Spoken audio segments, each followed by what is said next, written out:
নমস্কার বন্ধুরা, সুমনা রান্নাঘর অ্যান্ড বাঙালি লাইফস্টাইলে আপনাদের সকলকে স্বাগত জানাই।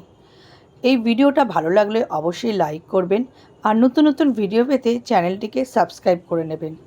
আজকে যে রেসিপি আপনাদের কাছে নিয়ে এলাম কসুরি চিকেন।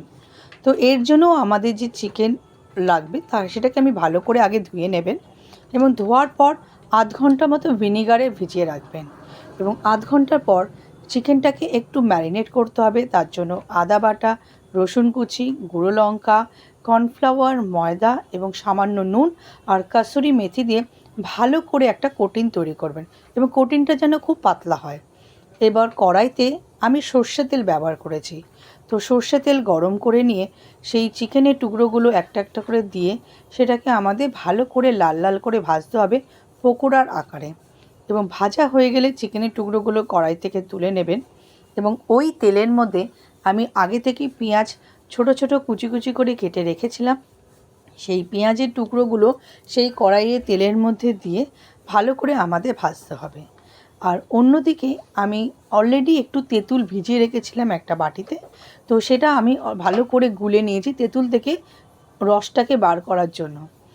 এরপর যখন পেঁয়াজটা আমাদের হালকা ভাজা ভাজা হয়ে যাবে ওর মধ্যে আমি রসুন কুচিগুলো দিয়ে দেবো এবং আরও কিছুক্ষণ নেড়ে নেব এবং ক্যাপসিকামের টুকরোগুলোও আমি ছোট ছোট টুকরো করে কেটেছি, সেগুলোও আমি এবার ওর মধ্যে অ্যাড করে দেব এবং ওপর থেকে পরিমাণ মতো নুন দিয়ে দেবো যাতে পেঁয়াজটা এবং ক্যাপসিকামটা যাতে নরম হয়ে যায়। খুব বেশি কড়া করে ভাজবেন না, এটা হালকাই ভাজা হবে। ভাজা হয়ে গেলে এবার তার মধ্যে যে মশলাগুলো আমি অ্যাড করব, আদা বাটা, গুঁড়ো লঙ্কা, কাশ্মীরি লঙ্কা, মিট মশলা দিয়ে ভালো করে আমাদের পেঁয়াজটাকে কষাতে হবে। এরপর তার মধ্যে যে সসগুলো আমরা ইউজ করব, tomato ketchup, chilli sauce, soya sauce দিয়ে ভালো করে আমাদের কষাতে হবে যতক্ষণ না তার থেকে একটা সুন্দর গন্ধ ছাড়ে।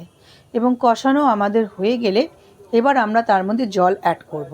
সেটা অবশ্যই আপনারা যেরকম গ্রেভি চাইছেন সেই পরিমাণ মতো জল কিন্তু আপনারা দেবেন এবং গ্রেভিটা আমাদের একটু ফুটে উঠলে ওপর থেকে আমরা চিকেনের টুকরোগুলো দিয়ে দেবো এবং দিয়ে কিছুক্ষণ আমাদের আরও ফুটতে দিতে হবে যতক্ষণ না চিকেনগুলো ভালোভাবে সেদ্ধ হয়ে আসছে।